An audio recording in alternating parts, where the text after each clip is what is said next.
अस्सलाम वालेकुम स्टूडेंट्स, मैं हूं आपके साथ बुशरा और आपको अपने यूट्यूब चैनल AIOU अकेडमी में खुशामदीद कहती हूं। उम्मीद करती हूं आप सब खैरियत से होंगे। स्टूडेंट, चैप्टर नंबर 2 हम लोगों ने स्टार्ट किया हुआ है। उसका एक लेक्चर हो गया था, बीच में थोड़ी सी मैं बिज़ी थी, तो अभी स्टार्ट करते हैं आज अपना lecture number 2 fourth chapter number 2। ठीक है, एडजस्टिंग एंट्रीज हम लोगों ने स्टार्ट किया हुआ था टॉपिक। थ्योरी थोड़ी सी उसकी पढ़ी थी और साथ में हमने जो उसकी टाइप्स हैं वो पढ़ी थी। ठीक है, जिस स्टूडेंट को एडजस्टिंग एंट्रीज़ की टाइप्स समझ आ गई हैं, समझें कि आप लोगों ने क्वेश्चन सॉल्व कर लिया है। ठीक है, ये मैं यकीन के साथ कह सकती हूँ कि जिस बच्चे को एडजस्टिंग एंट्रीज़ की टाइप्स समझ आ गई हैं, जो 5 टाइप्स थी वो समझ आ गई हैं, उसको एडजस्टिंग एंट्रीज़ का टॉपिक समझ आ गया है। ठीक है, कैसे आज मैं प्रूव करूँगी। बाकी आप लोगों ने मुझे फिर कमेंट में बताना है कि आपको वाकई में समझ आया है या नहीं, मैं ठीक कह रही थी या नहीं कह रही थी। ठीक है, ये आप लोगों ने मुझे बताना है। फ़िलहाल ऐसे करते हैं कि स्टार्ट कर लेते हैं। ठीक है, आज हम करेंगे एक्सरसाइज का एक क्वेश्चन करेंगे और वो क्वेश्चन करेंगे जिसमें ये पाँचों की पाँचों एंट्रीज़ यूज़ हो रही हैं। ठीक है, मैं कोशिश करूँगी कि आपको ना वो क्वेश्चन भी प्रोवाइड कर दूँ। ठीक है, तो आप लोग रिलैक्स होके कीजिएगा। वैसे मैं आपको बता रही हूँ कि ये आपकी एक्सरसाइज का, मैं जो भी क्वेश्चन करवाती हूँ वो आपकी एक्सरसाइज का ही करवाती हूँ। ठीक है, तो स्टार्ट करते हैं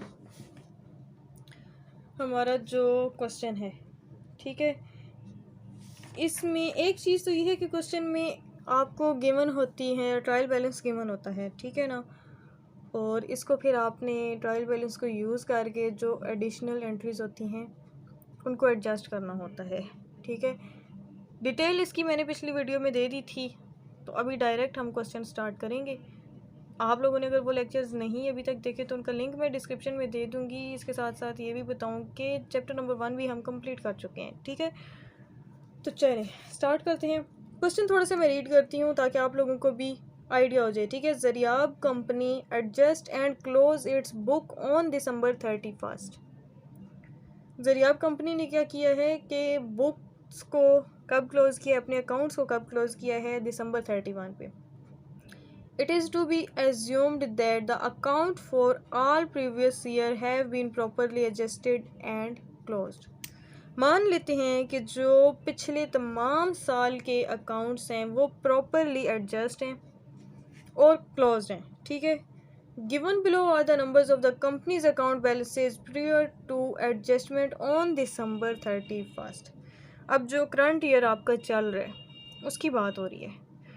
उन्होंने इसमें यह भी बता दिया है कि जो पिछले ईयर्स थे ना हमारे सारे, वो कंप्लीट हैं, उनका अकाउंटिंग पीरियड ख़त्म हो गया, अकाउंट सारे एडजस्टेड भी हैं और क्लोज हो गए हैं। ठीक है, लेकिन अब जो हमारा करंट ईयर चल रहा है, ठीक है, इसकी अकाउंटिंग की बात हो रही है इसमें कि 31 पे आपने क्लोज करना है इसको।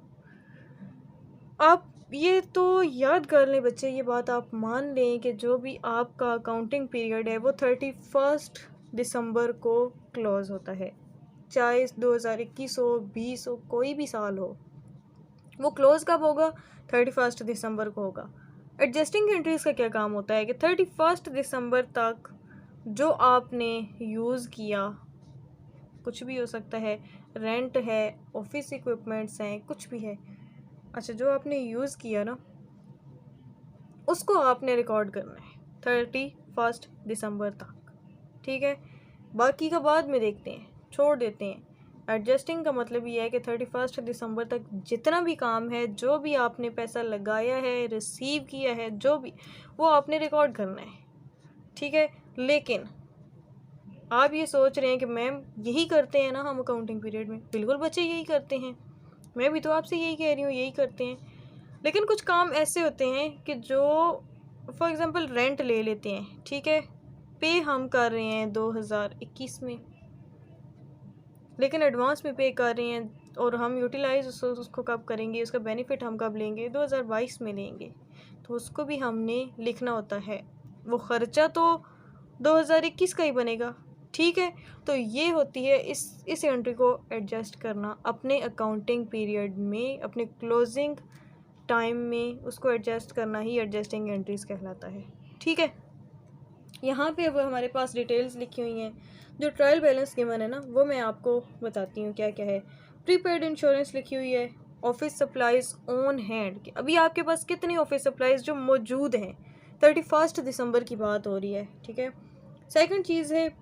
थर्ड चीज़ है building accumulated depreciation. Building depreciation पढ़ा हुआ है ना आप लोगों ने।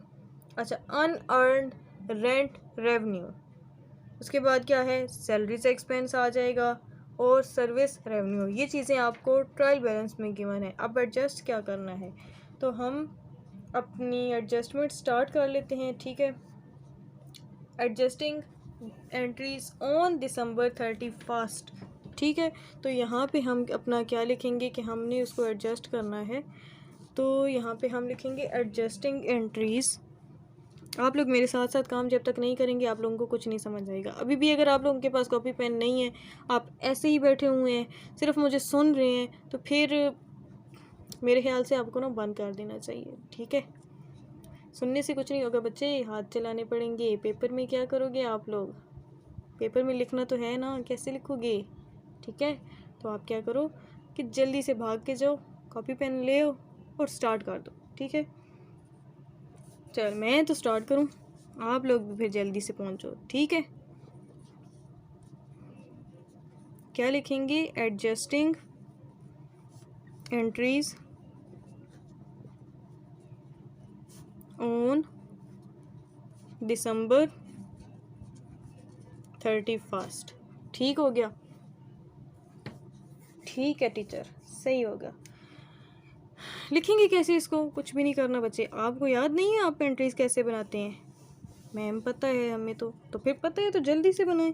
क्या सोच रहे हैं, एक साइड पे आपका डेबिट का कॉलम आएगा, क्रेडिट का आएगा। ठीक है, यहाँ आ जाएगा क्रेडिट का। अच्छा, यहाँ पे हम क्या लिखते होते हैं, पर्टिकुलर्स, यही लिखते हैं ना। आपने इतना हसीन नहीं बनाना। अच्छा, आपने इतना साफ़ सुथरा काम नहीं करना जितना मैं कर रही हूँ। समझ तो गई है ना आप लोग मैं क्या कह रही हूँ। यहाँ पे क्या लिखते होते हैं, हम अपनी नंबर देते हैं। ठीक है, जो आपके पास एंट्रीज़ है ना वो नंबरिंग देंगे।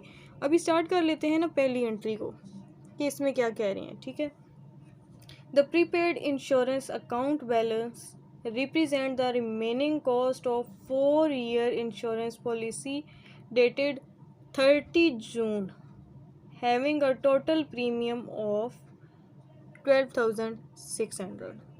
अच्छा, इसमें क्या कह रहे हैं, प्रीपेड इंश्योरेंस। प्रीपेड इंश्योरेंस क्या होती है, पढ़ चुके हैं आप लोग, परेशान नहीं होना, डायरेक्ट मुझे बताएं कि 4 साल की जो इंश्योरेंस है ना वो पहले से हुई है। 4 साल की आपको जो बैलेंस दिखाया जा रहा है ना आपके ट्रायल बैलेंस में, वो क्या है, 4 साल का है।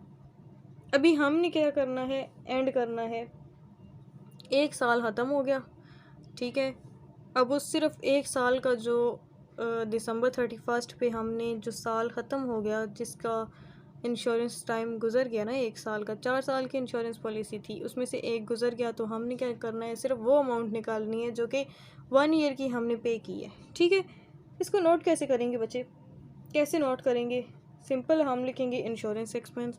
आपको पता है कि इंश्योरेंस जब भी प्रीपेड इंश्योरेंस यूज़ करते हैं, रिकॉर्ड करते हैं, तो क्या लिखते हैं, इंश्योरेंस एक्सपेंस।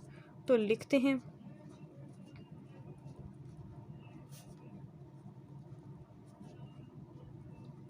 Insurance expense. ठीक है,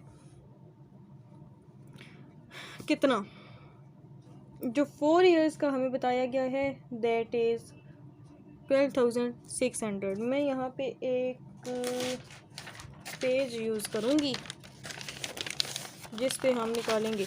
अच्छा, जो 4 years का हमें बोला गया है वो कितना है, 4 years का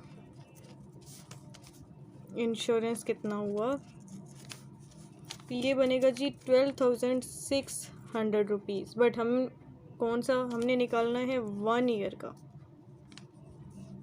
क्या करेंगे, 1 year का कैसे निकालेंगे, सिंपल डिवाइड कर देंगे 4, तो यहाँ पे आ जाएगा 3। ठीक है। अच्छा, नेक्स्ट क्या आ जाएगा, 4 1s और 4, सही है। और साथ में क्या आएगा, 4, ठीक है, ऐसे ही है ना, यही आएगा, पता है ना आप लोगों को। और ये 0 आ जाएगा यहाँ पे, सॉरी यहाँ आ जाएगा 2। ठीक है, तो यहाँ पे सिंपल क्या आ जाएगा 20, और ये वाला 0 ऊपर आ गया। क्या किया है हमने इसमें, सिंपल कुछ भी नहीं किया। 4 ईयर्स का बताया था हमने, 1 ईयर का निकालना है। सिंपल इसको डिवाइड करेंगे तो 1 ईयर का हमारे पास इंश्योरेंस निकला है। क्या अमाउंट निकली है, 3150 रुपीज़। तो सिंपल हमने क्या करना है, 3150 रुपीज़, ये क्या है हमारा, ये है इंश्योरेंस एक्सपेंस ऑन 31 दिसंबर। और ये जो इंश्योरेंस एक्सपेंस है ये हमारा 1 साल का है। ठीक है, आपको पता है डबल एंट्री सिस्टम होता है अकाउंटिंग में। तो डेबिट में तो आ गया, क्रेडिट में क्या लिखेंगे बच्चे, क्या रिकॉर्ड करेंगे क्रेडिट में, प्रीपेड इंश्योरेंस था ना, आपकी एंट्री में ही गिवन था। तो यहाँ पे हम सिंपल क्या लिख लेंगे, प्रीपेड इंश्योरेंस। ठीक है, ये भी कितना था, जितना 1 साल में लगा है उतना ही था, और कितना था। ठीक है, समझ आ गई इस चीज़ की। अब इसका भी रीज़न लिखना है बच्चे, आपको पता है ना जिस तरह से हम लोग रीज़न लिखते आते हैं अपनी एंट्रीज़ में, जर्नल एंट्री सिस्टम में। जो भी हम एंट्री करते हैं, पास करते हैं, रिकॉर्ड करते हैं, जो भी ट्रांजैक्शन हम रिकॉर्ड करते हैं तो उसका रीज़न यहाँ पे लिखते हैं। इसका क्या लिखेंगे, एक्सपायरी ऑफ 1 ईयर प्रीमियम, के 1 साल का प्रीमियम एक्सपायर हो गया। कितनी अमाउंट का हुआ, इतनी अमाउंट का।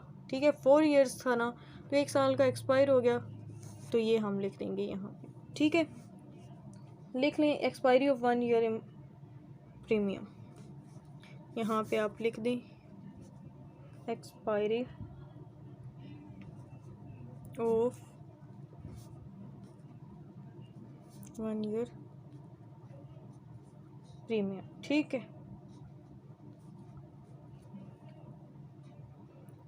4 आप आगे भी अगर लिखना चाहते हैं तो ठीक है लिख दें, नहीं लिखना तो कोई मसला नहीं है। ठीक है, यहाँ पे हो गई है जी हमारी एक एडजस्टिंग एंट्री कंप्लीट। अब देखते हैं दूसरे नंबर पे क्या है। ठीक है, जो बी है ना हमारे पास, उसको रीड करते हैं, वो क्या है।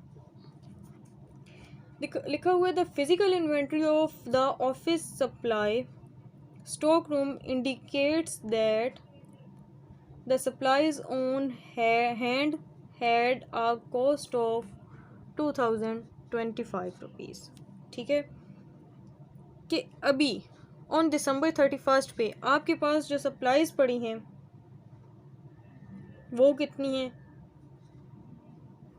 ठीक है, वो कितनी है ऑफिस सप्लाईज, 2025 रुपये की, इतनी अमाउंट की उनकी कॉस्ट क्या है, इतनी है। अब हमने चेक करना है कि एक्सपायर कितनी हुई हैं। आपके ट्रायल बैलेंस में बचे आपको एक अमाउंट बताई गई थी ऑफिस सप्लाईज़ की। ठीक है, यहाँ पे तो लिखा हुआ है कि इस टाइम पे आपके पास इतनी पड़ी हैं तो वो आगे यूज़ होंगी ना बच्चे, जो हमने पिछले अपने इस अकाउंटिंग ईयर में जिसको हम क्लोज़ कर रहे हैं उसमें जो हमने यूज़ की हैं। जैसे हमारा ये प्रीमियम यूज़ हुआ था ना इतनी अमाउंट का, तो हमने रिकॉर्ड कर लिया। अब जो सप्लाईज़ यूज़ हुई हैं उनको भी तो रिकॉर्ड करना है ना। तो सबसे पहले एंट्री क्या पास करेंगे हम, ऑफिस सप्लाईज़ एक्सपेंस। क्या करेंगे, ऑफिस सप्लाईज़, और ऑफिस सप्लाईज़ भी आगे क्या लिखेंगे, एक्सपेंस। तो सिंपल हम लिखेंगे, इसका क्वेश्चन मैं आप लोगों को दे दूंगी, परेशान नहीं होना आप लोगों ने। ऑफिस सप्लाईज़ एक्सपेंस शॉर्ट लिख रही हूँ, आप लोग भी लिख सकते हैं। ठीक है, इसका दूसरी एंट्री भी हम लिख देते हैं। ये तो एक्सपेंस था हमारा, एक्सपेंस हमने रिकॉर्ड किया है, तो इसकी जो सेम क्रेडिट साइड पे एंट्री होगी वो भी क्या होगी, ऑफिस सप्लाईज ही होगी।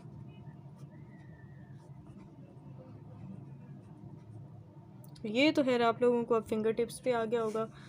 ठीक है, ये तो अच्छे से आपको आ गया होगा। चलिए अपने पेज पे वापस आ जाते हैं जी। ओके, ऑन हैंड पे, ऑन हैंड कितनी कॉस्ट है जी उनकी, जो ऑफिस सप्लाईज़ हैं आपके पास, ये है जी 2025, यही कॉस्ट है। अब अपना ट्रायल बैलेंस देखते हैं कि ट्रायल बैलेंस में ऑफिस सप्लाईज़ ऑन हैंड कितनी है। अच्छा, ट्रायल बैलेंस में, ठीक है, ये ट्रायल बैलेंस आपके पास गिवन होगा और ये पेपर में भी गिवन होता है, ठीक है, इसलिए परेशान नहीं होना। ट्रायल बैलेंस में आपकी जो ऑफिस सप्लाईज़ हैं वो कितनी हैं, 6450। अभी दिसंबर 31 पे कितनी अमाउंट है हमारे पास, ये ट्रायल बैलेंस में कितनी गिवन थी ये। अब ये तो हमारे पास अभी मौजूद है, पड़ी हुई है, हमने तो वो रिकॉर्ड करना है जो यूज़ हो चुकी हैं। तो यूज़ हो गई हैं, कैसे रिकॉर्ड करेंगे, सिंपल इसमें से माइनस कर देंगे, ठीक है। क्या करेंगे, सिंपल इसमें से हम माइनस कर देंगे और पता चल जाएगा कि हमने पिछले साल में कितनी यूज़ की हैं। समझ आई है मेरी बात की या नहीं। हमने वो अमाउंट निकालनी है बच्चे जो हम यूज़ कर चुके हैं, ठीक है। तो ये तो अभी हमारे पास पड़ी हुई हैं, टोटल इतनी थी और ये बाकी हैं, तो इसमें से इस अमाउंट को माइनस करेंगे तो हमारे पास क्या आ जाएगा, जो हम यूज़ कर चुके हैं, ठीक है। यहाँ आ जाएगा 2, फिर यहाँ आ जाएगा 4 और ये आ जाएगा 4। तो ये अमाउंट जो है हमारी 4425, ये हम क्या करेंगे, यहाँ पे रिकॉर्ड करेंगे। ऑफिस सप्लाईज एक्सपेंस फॉर किस मंथ के लिए, किस डेट के लिए, क्लोजिंग ऑफ अकाउंटिंग पीरियड, और डेट कौन सी है, दिसंबर 31 पे। हमारे पास कितनी अमाउंट की ऑफिस सप्लाईज हमने यूज़ की हैं उस ईयर में, वो था हमारे पास 4425। और ऑफिस सप्लाईज़ यहाँ पे भी यही आ जाएगा 4425, बिकॉज क्रेडिट और डेबिट साइड्स हमेशा इक्वल होती है, ठीक है। अब देखें, इसका भी तो रीज़न लिखना है ना। इसका रीज़न क्या लिखेंगे, सिंपल ये लिखेंगे ऑफिस सप्लाईज़ यूज्ड, कि हमने इतनी ऑफिस सप्लाईज़ जो हैं इस अमाउंट की यूज्ड कर दी हैं, सिंपल, ठीक है। तो इसका रीज़न क्या लिखेंगे,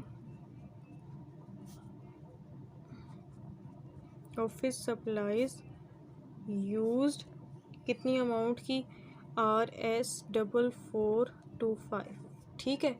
ये भी एंट्री हमारी हो गई ख़त्म, ठीक हो गया, 2 एंट्रीज हो गई हैं। अब थर्ड पे देख लेते हैं, ये क्या है, entry C, the building was originally occurred 17 years ago. At that time it was estimated that it would last 40 years and would have salvage value of 15,000 rupees. अब जो थर्ड एंट्री है ना, उसमें क्या करना है कि हमने बिल्डिंग का डेप्रिसिएशन अमाउंट निकालना है। कैसे निकालेंगे, डेप्रिसिएशन कैसे निकालते होते हैं, चलिए निकाल लेते हैं, कोई इशू नहीं है। आप अपने ट्रायल बैलेंस में जाके देखें कि आपको जो बिल्डिंग की अमाउंट बताई गई है वो कितनी है। यहाँ पे करते हैं हम काम, ठीक है। ये हमारी है सी ट्रांजैक्शन, ठीक है। अच्छा, जो ट्रायल बैलेंस में हमें वैल्यू बताई गई है ना, वो है 255000। ये है हमारी ट्रायल बैलेंस में बिल्डिंग की अमाउंट या बिल्डिंग की वैल्यू, ठीक है। ट्रांजैक्शन में हमें कौन सी बताई गई है, 15,000 रुपीज़, ठीक है।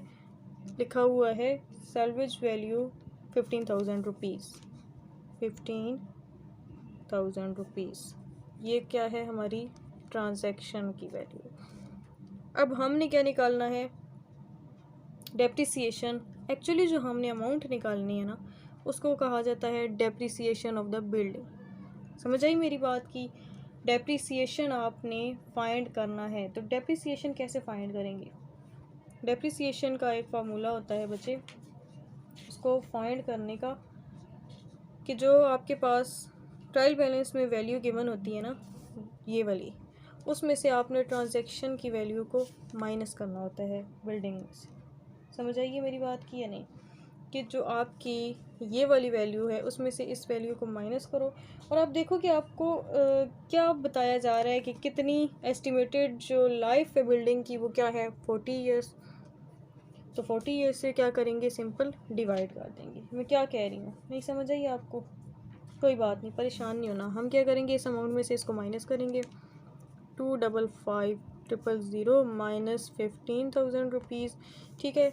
इसको माइनस करेंगे। माइनस करने से हमारे पास जो वैल्यू आएगी वो क्या होगी, आ जाएगी ये आपके पास 0, और यहाँ पे रह जाएगा फिर 4 और 2, ये वैल्यू आ जाएगी 24, ठीक है। इसको डिवाइडेड बाय क्या करेंगे, यहाँ पे भी करेंगे 40। जो आपके पास लाइफ होती है ना बिल्डिंग की, estimated life of the building that is 40 years, आपको ट्रांजैक्शन में बताया गया है, उससे डिवाइड कर देंगे। तो जैसे ही हम इसको इसके साथ डिवाइड करेंगे तो ये आ जाएगा, ये ज़ीरो तो इस ज़ीरो के साथ कट गया, यहाँ आ जाएगा 4 1 ज़ार 4 और 4 6 ज़ार 24, और ये तीनों ज़ीरो इधर आ जाएंगे, तो ये आ जाएगा 6,000 रुपीज़, ठीक है। चलिए 6,000 रुपीज़ आ गया। लिखेंगे क्या, डेप्रिसिएशन बिल्डिंग, ठीक है। ये क्या हमने फाइंड किया है, depreciation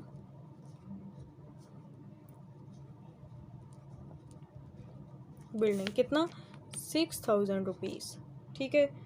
accumulated depreciation of building आ जाएगा। इसको मैंने आपको बताया था ना कि डेप्रिसिएशन के बाद जो सेकंड एंट्री होती है उसको हमेशा क्या लिखते हैं, एक्यूमुलेटेड। पूरा नहीं लिख रही मैं, आप लिख लीजिएगा, ऑफ बिल्डिंग। तो यहाँ पे भी कितनी अमाउंट आ जाएगी, ये आ जाएगी जी 6,000 रुपीज़ की अमाउंट, ठीक हो गया। कोई इशू इसमें ज़रूर पूछिएगा कमेंट में, नो प्रॉब्लम। बट जिन स्टूडेंट्स ने फर्स्ट वाला लेक्चर नहीं पढ़ा ना, उनको तो इशू होगा, ठीक है। तो आई रिकमेंड कि आप लोग वो वाला लेक्चर पहले अटेंड कर लें, उसके बाद फिर इस लेक्चर्स पे आइएगा, तो फिर आप लोगों को कोई इशू नहीं होगा, ठीक है। मैं डिस्क्रिप्शन में इसका लिंक भी दे दूँगी, इसके अलावा जितने भी अभी तक लेक्चर्स हम लोग कवर कर चुके हैं ना, उनका लिंक भी दे दूँगी, तो आप लोग चेक कर लीजिएगा, ठीक हो गया। इसका भी रीज़न लिखना है बच्चे, जो भी एंट्री पास करेंगे हम उसका रीज़न लिखेंगे। इसका रीज़न क्या लिखेंगे, depreciation of on building for the year, जो ईयर हमारा चल रहा है, जैसे अभी जो करंट ईयर चल रहा है जिसकी अकाउंटिंग कर रहे हैं, ऑन दिसंबर 31 पे कितना डेप्रिसिएशन चार्ज हुआ है, 6,000 रुपीज़। तो हम यहाँ पे क्या लिखेंगे, डेप्रिसिएशन, आपने पूरा लिखना है, ठीक है, on building for the year, साल में कितना चार्ज हुआ है हम वो लिखेंगे। चलें बच्चे, हमारी ये वाली ट्रांजैक्शन भी कंप्लीट हो गई है, ठीक है। कोई इशू तो नहीं है, अभी और भी रहती हैं। आप लोग क्या सोच रहे हैं कि ख़त्म हो गया, नहीं बच्चे, इतनी जल्दी थक गए आप लोग, अभी तो रहती हैं 3 ट्रांजैक्शंस और रहती हैं। 3 ट्रांजैक्शंस करने के बाद फिर आप जा सकते हैं छुट्टी, ठीक है। चलें, हमारी जो डी ट्रांजैक्शन है उसमें क्या लिखा हुआ है, salaries earned since the last pay day but unpaid at December 31 amounting 2625 rupees. क्या कह रहे हैं कि सैलरीज अर्न तो कर ली हैं लेकिन अभी तक पे नहीं की, ठीक है। दिसंबर 31 पे अनपेड है वो सैलरीज, अभी पे नहीं की। तो सिंपल क्या लिखेंगे, इसमें मुझे बताएंगे कुछ भी करने वाला काम है, हमें ट्रायल बैलेंस में भी इसमें कुछ भी नहीं बताया गया। सैलरीज एक्सपेंस बताया गया है कि ये क्या है, 69,000 रुपीज़ है, ठीक है। तो यहाँ पे सिंपल इन्होंने बताया है कि ये जो सैलरीज़ हैं वो अर्न हो गई हैं लेकिन लास्ट डे पे हुई हैं ना, लास्ट डे पे, और अभी तक अनपेड हैं, दी नहीं है हमने। लेकिन काम क्या है हो रहा है, 31 दिसंबर का हो रहा है, नहीं दी अभी, देनी तो हैं। Last pay day unearned, unearned revenue को क्या कहा जाता है, अनअर्नड रेवेन्यू या अनअर्नड सैलरीज जो भी है, सिंपली उसको रिकॉर्ड करते हैं। यहाँ पे उन्होंने इस ट्रांजैक्शन में सीधा सीधा बता दिया है कि लास्ट पे डे से अर्निंग तो होगी लेकिन पे नहीं की, तो वो पे क्या होंगी, उसी दिसंबर 31 पे करके और क्लोज़ कर दिया जाएगा, ठीक है। तो जितनी अमाउंट अर्निंग हुई है उतनी हम भी यहाँ पे नोट कर लेंगे, ठीक है। तो ये क्या होगा, हमारा सैलरी एक्सपेंस हो जाएगा। क्या सोच रहे हैं आप लोग? क्या सोच रहे हैं? मत सोचें कुछ भी। सैलरी एक्सपेंस क्या है? 26। ये अर्निंग होगी है लेकिन अभी पे नहीं की, तो पे तो करनी है ना, तो हम इसी को रिकॉर्ड करेंगे, सिंपल, ठीक है। और यहाँ पे क्या लिखेंगे? अच्छा मुझे एक बात बताएं, अर्न कर ली है लेकिन पे नहीं की है, अभी सैलरी पे नहीं की, सैलरी आपने पे करनी है, तो ये क्या है? पेएबल अकाउंट होगा ना बच्चे। तो सिंपल इसको क्या लिखेंगे? सैलरीज पेएबल, कि हमने 31 दिसंबर पे सैलरीज पे नहीं की हैं, पेएबल है हमारा ये, हमने इसको पे करना है, बस बात ख़त्म, ठीक है।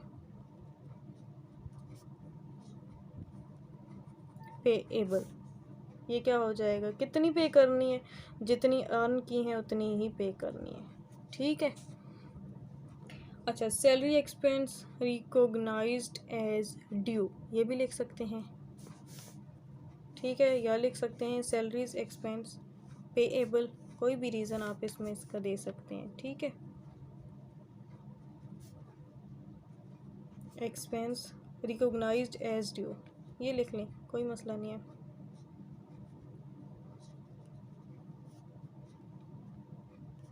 ठीक हो गया, ये एंट्री भी हमारी होगी कंप्लीट। थक गए हैं आप लोग? कितनी जल्दी थक गई हैं? पेपर में क्या करेंगे? अगली ट्रांजैक्शन पे आ जाते हैं बच्चे। थोड़ा सा हंसे ज़रा आप लोग, स्माइल पास करें, पता चले कि आप लोग जाग रहे हैं। सोए हुए बच्चों को नहीं पढ़ा रही मैं, थोड़ा सा मुझे भी पता चल जाएगा ना आप लोग जाग रहे हैं। क्या सोच रहे हैं कि आपको कैसे पता चल रहा है? मुझे नहीं पता चलेगा तो और किसको पता चलेगा हैं? अच्छा, नेक्स्ट देख लेते हैं। Interest earning but not collected on the saving account during the year amounting 225 rupees. नहीं पढ़ा हुआ? थोड़ा सा याद करें ना, पिछले लेक्चर में जाएं, क्या मैंने बताया था कि इंटरेस्ट आपने अर्न कर लिया है, अभी मिला नहीं है आपको, ठीक है, अर्न कर लिया है, मिला नहीं है, लेकिन मिलना है, मिलेगा ज़रूर। आपकी अर्निंग हो गई है, आपके अकाउंट में अभी तक वो जमा नहीं हुआ, तो मतलब आपने रिसीव करना है, ठीक है। क्या करना है? रिसीव करना है। रिसीव करना, रिसीवेबल अकाउंट जो होता है ना, वो आपका हमेशा डेबिटेड होता है, याद रखिएगा इस बात को। डेबिटेड क्यों होता है? क्योंकि रिसीवेबल अमाउंट जो भी होती है ना, वो जब हमारे अकाउंट में आती है तो हमारे एसेट्स इंक्रीज़ होते हैं। एसेट्स क्या होते हैं? असासेज होते हैं हमारे, ठीक है। और एसेट्स का इंक्रीज़ होना डेबिट कहलाता है। बहुत पॉइंट की बात बता रही हूँ, ये याद होगी तो आप डायरेक्ट इसमें लिख देंगे कि आपने जो अमाउंट रिसीव करनी है उसको उठा के सीधा आपने रिसीवेबल में लिख देना है, मतलब डेबिट में लिख देना है, ठीक है। यहाँ पे इंटरेस्ट आपने अर्न कर लिया है लेकिन रिसीव नहीं किया, तो ये क्या हो जाएगा? आपका डेबिट हो जाएगा। जब भी मिलेगा, मिलेगा तो सही ना आपको। क्या अमाउंट उन्होंने बताई है? जो अमाउंट बताई हुई है ना, कितना रिसीव करना है, इतनी अमाउंट आपने अर्न किया, इतनी रिसीव करनी है, सिंपल उसको आपने लिख देना है, ठीक है। क्रेडिट साइड में क्या लिखेंगे? इनकम आपकी इंक्रीज़ हुई है, इंटरेस्ट इनकम,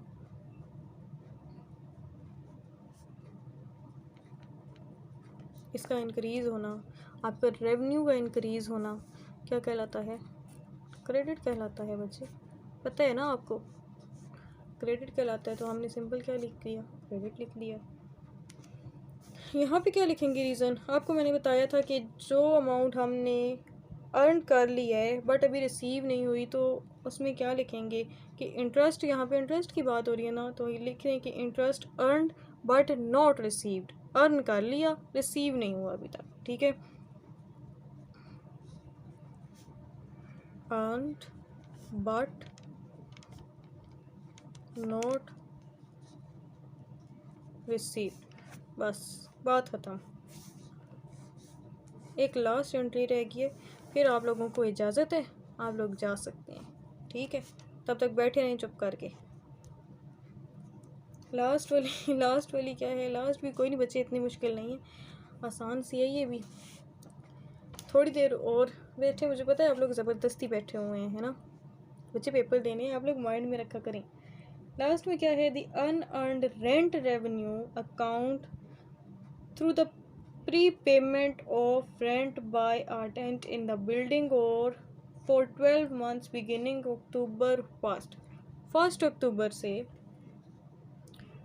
रेंट जो है वो अनअर्नड रेंट के मतलब अभी तक आपने अर्न नहीं किया।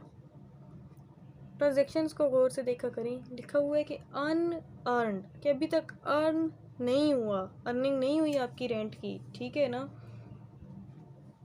तो क्या करेंगे, pre payment of the rent 12 months की पेमेंट हुई थी और ये स्टार्ट कब से हुआ है, अक्टूबर से स्टार्ट हुआ था, 3 मंथ्स का बनता है ना। अक्टूबर, नवंबर और दिसंबर कितने मंथ बन गए, 3 मंथ बन गए। तो हमने अब इसमें से निकालना है 3 मंथ्स का रेंट अपना, जितना हमने अर्न कर लिया है। समझ आइए मेरी बात, नहीं आई मैं बताती हूँ, लिखे मेरे साथ। अनअर्नड रेंट रेवेन्यू, ठीक है, अनअर्नड रेंट रेवेन्यू कितना आपको ट्रायल बैलेंस में गिवन है। जो अनअर्नड रेंट रेवेन्यू है वो है 2700 रुपया, 2700 रुपीज़, ठीक है। अब 2700 जो था वो आपका था 12 मंथ के लिए, ठीक है। 2700 रुपीज़ फॉर 1 ईयर और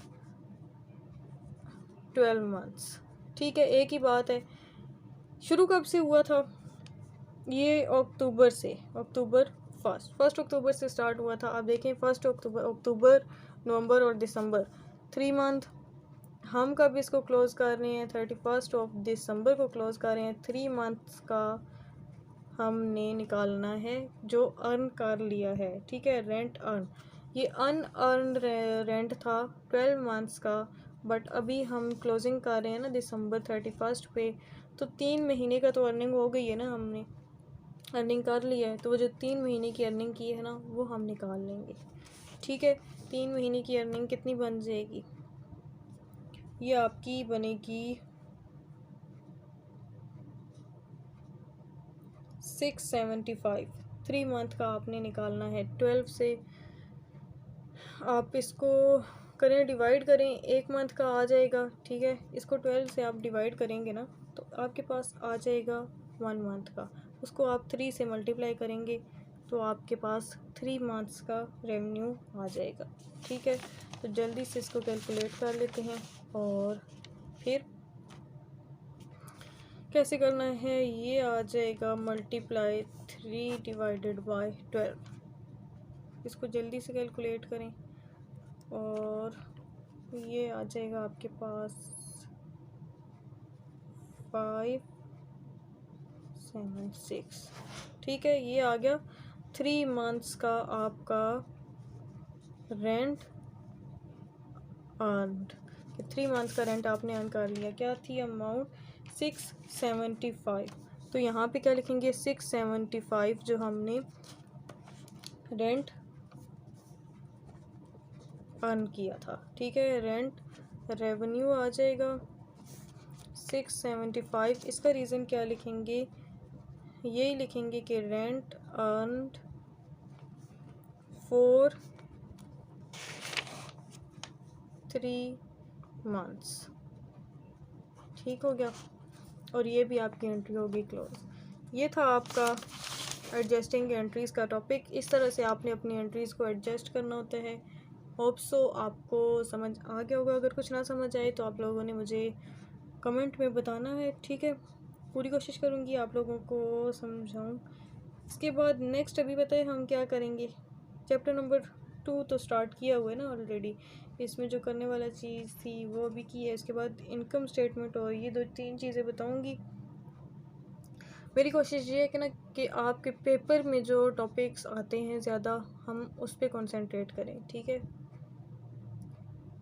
चैप्टर वाइज ही स्टार्ट किया हुआ था, बट अब ये है कि हो सकता है कि मैं आपको एज ए टॉपिक करवाऊँ कवर, ठीक है। तो चैनल पे अगर न्यू है तो चैनल को सब्सक्राइब कर दें, आपका अपना ही फ़ायदा है। और बेल नोटिफिकेशन ज़रूर ऑन किया करें, ताकि जैसे ही मैं यहाँ से वीडियो अपलोड करूँ आप लोग को उसका नोटिफिकेशन ऑटोमेटिकली मिल जाया करे और आप लोग कोई वीडियो मिस ना किया करें। ठीक है, काम की बात होती है, आप लोगों के लिए हेल्पफुल रहेगा ये। अब खुश हो जाएं, क्लास ख़त्म हो गई है। अपना बहुत सारा ख्याल रखा करें और दुआ में मुझे लाजमी याद किया करें। ठीक है, अपनी दुआ में याद रखा करें। अभी दें मुझे इजाज़त। खुदा हाफिज़, फ़ी अमान।